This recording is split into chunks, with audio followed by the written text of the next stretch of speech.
Here's how to convert AVI video to OGG audio.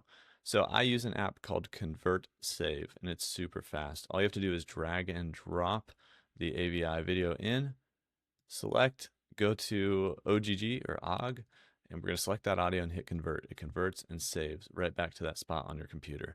So this is some desktop software that I created with my brother, who's a software developer, and I wanted like an alternative for all those random websites that you have to upload and download from.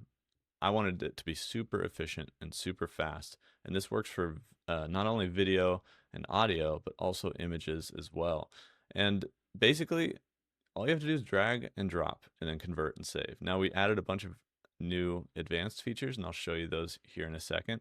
But just so you know, this is software on your computer that works totally offline. So you don't even have to upload anything anywhere. And it works for Mac and Windows. The advanced features.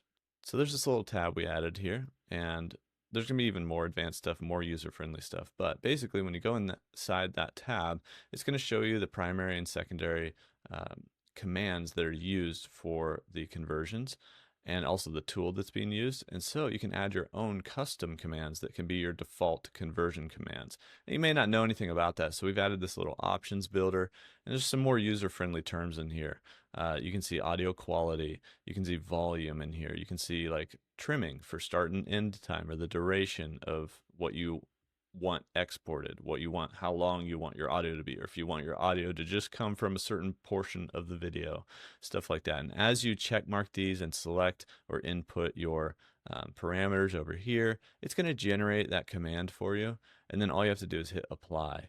And that apply will then put that in your custom command area and let that be the default command. So it overrides everything else.